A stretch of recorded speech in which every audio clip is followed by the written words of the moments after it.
September 29th, and it's time for the Chair's Daily Life. Happy Thursday. So, for those of you who aren't aware, our state legislature is back in session in a special session where they're going to talk about how to spend the money that we got COVID relief funds that we've just been sitting on. We've had since January and we haven't spent it. So they're in a special session trying to decide how we're going to spend that money.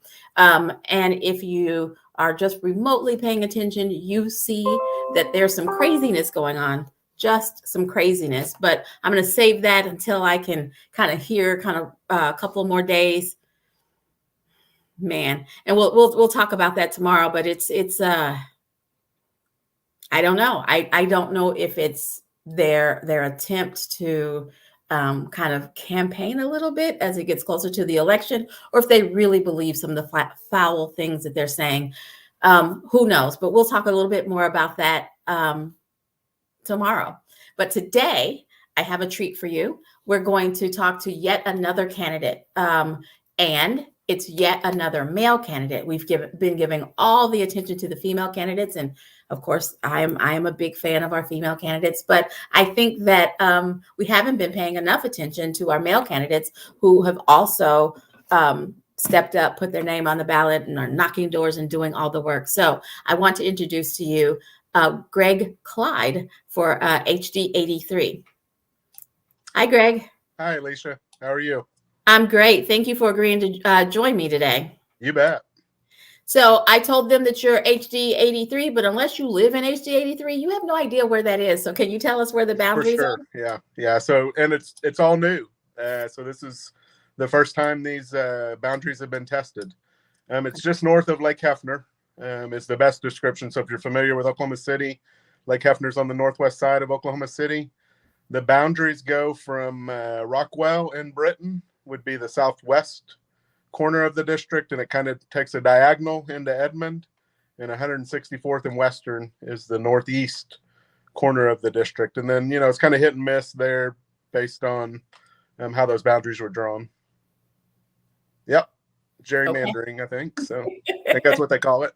I think that's what they call it. Yeah. So you are running to replace a Republican, yes? Yes. Okay. What made you decide now was the time for you to run? So I think when I looked at the boundaries and looked at the demographics of the district, I've got a pharmacy that bumps up against the district. It sits just outside the district in House District 100, but it's close enough to the district. It's right across the street from the district, and just have a lot of reach with patients from the pharmacy. I've been an active volunteer with the PTA at schools. And my son is in the band at high school. And so when I'm knocking doors on this side of the district, what I call this side of the district, closer to the pharmacy and where I live, every third door is somebody that I personally know. And so it's been a lot of fun over the last year to knock doors. Well, and I think that that's the best way to get folks to vote for you is people vote for who they know, like, and trust, right? And so when you knock on a door and you open a door and it's someone that you've served in your capacity as a pharmacist or served with in your capacity on the PTA, that makes that an easier conversation, whether they're a Democrat or a Republican, right? Correct. Yeah, 100%. And even more so if it's a more challenging conversation, typically, and they're a Republican and they know you and they know where your heart's at. Makes it a lot easier conversation to have. And I've had people that have said, Greg, I've never voted for a Democrat. I've been voting since JFK, but I'm voting for you. And so that's, that gives me some hope, that people are willing particularly this cycle, to cross that party line and up and down the ballot, help everyone. And that's exactly what I was getting ready to say. So it's candidates like you who are having the real conversations of door to door and who know people. It's candidates like you that are giving Republicans the permission to cross the aisle, to not just vote straight ballot. They're looking at candidates. And if they know you, they're more likely to scroll down and find your name and color in your box, right? Yep. And that's all the way over on the right side. But that's what we have to do door to door, right? Yeah.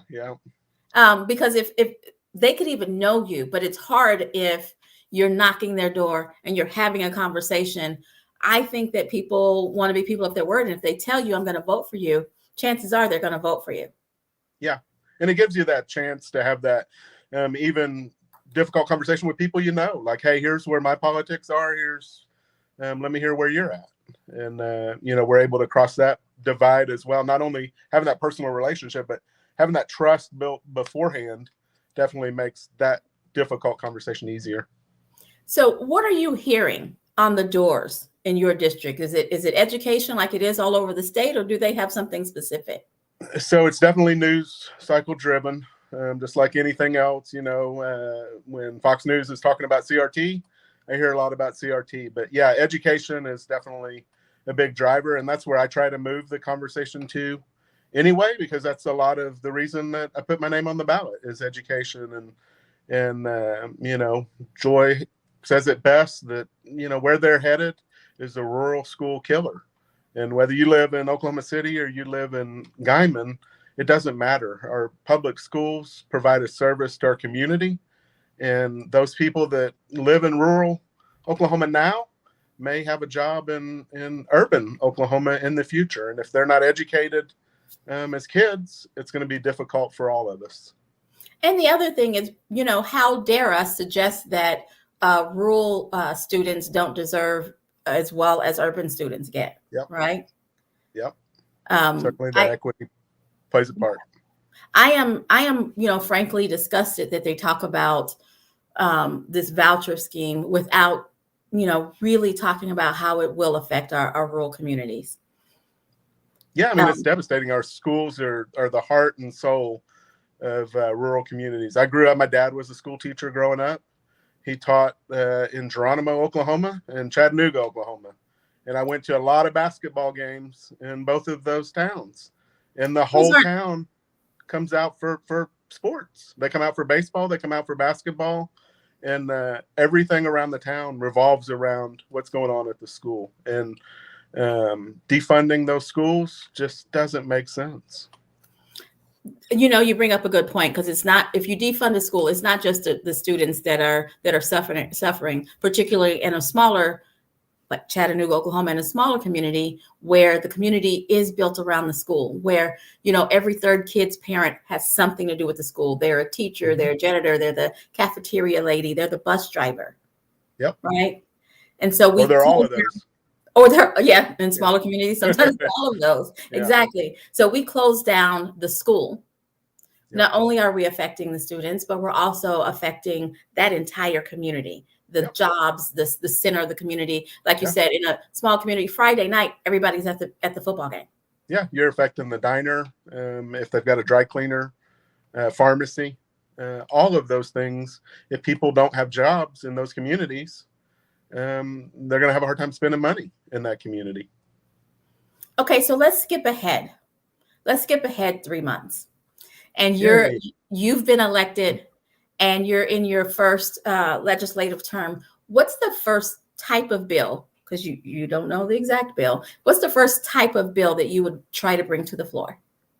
So I think for me as a pharmacist and an advocate for opioid overdoses and addressing that issue over the last 10 years, I think having naloxone available in every home in Oklahoma makes a lot of sense, and figuring out how to do that makes a lot of sense. One of the first things I would do is make sure that it's affordable and accessible to everyone. And so in the pharmacy, we see anywhere from $0 copays all the way up to $50 copays. And we see that with our insulin as well. And we've taken steps. And so that same type of legislation with naloxone makes a lot of sense. And so that would probably be something I would put forward. And then just anything we can do to support positive education bills and move from playing defense to move to playing offense on education issues, I think is something we need to, change our footing on that, I guess. Well, and that's one of the reasons why I wanted to highlight your race in particular, because your race, you winning would be a gain for Democrats. We would actually be gaining a seat. And the only way well, the most expedient way for us to be able to play offense is if we have a fighting chance, if there are enough Democrats in the state house that, they don't feel like they can just roll over us. I'm watching the commentary on the bills in the special session this week, and our legislators are some of the best debaters there are out there. But I would love it if they could shift from being debaters to actually being able to get their bills across instead of having to defend against the crazy bills and the crazy discussions that's being initiated by the majority. Yeah, and I'm on the House side, and so I think that number for us is 37-ish. If we can get them to stop suspending the rules, that goes a long way toward getting the crazy bills out of the way, and we can have productive discussions about what to do. And you hit the nail on the head. I mean, this race of mine, if you look at it on paper, it may show a different race. And so hopefully we're doing all the things we can do. And if we win, it shows that you can't just look on paper and say, hey, let's give up there because we can't win that because it looks awful on paper. And so, hopefully with a victory here, it lays that foundation for let's go out and do the work and see what happens instead of looking at it on paper and saying, nah, let's not even try. Well, and yes, on paper, your race is a little iffy, except that you are a known entity in your community. And that's what we need. Those are the kinds of people. You are a perfect example of the kind of people that we need to run, not just, friends of friends, but we need to reach out. And I'm so grateful that you showed up. We need to reach out to people who are known in the community, and that's how we make inroads. So I want everybody who's listening, particularly if you're listening from Oklahoma City or Edmond, figure out a way that you can help Greg. Figure out a way that you can help drive him around while he knocks doors or deliver his signs or do phone banks or texting for him. Make sure that we get the word out for Greg, because Greg represents what it is that we need. And as Democrats, we need to keep expanding the number of folks that we have in our state legislature. And Greg has a real shot because his story is not on the paper. His story is in who he is. So his website is there, Greg Clyde for Oklahoma, spelled out, 4ok.com. That's how you get to his website. So you can sign up to volunteer. /donate is how you donate so he can afford more walk cards and so he can afford those signs, so he can make it to the end of this election. We are down to about 5.5 weeks. So we're in the final stretch. Any help that you could give to Greg, I am sure, I won't speak for him, I'm gonna let him say it, but I'm sure he'd appreciate it. Yes, I would. And my opponent's already putting out mail. And so, any amount of money that we get right now is going toward mail. And, if we can get another mailer out, that'd be fantastic and reaches that many more voters. And so $5, $10, $100, whatever you can afford, reach in your pocket and make that donation. And obviously manpower as well. Call or text me and I'll have something for you to do. Awesome. And if they've already given, give again. dig deeper. Dig deeper. But yeah, I mean, obviously, keep me in your thoughts and prayers and get out and help me put it over the top, because I think we're right there and just need that little nudge to get over the top.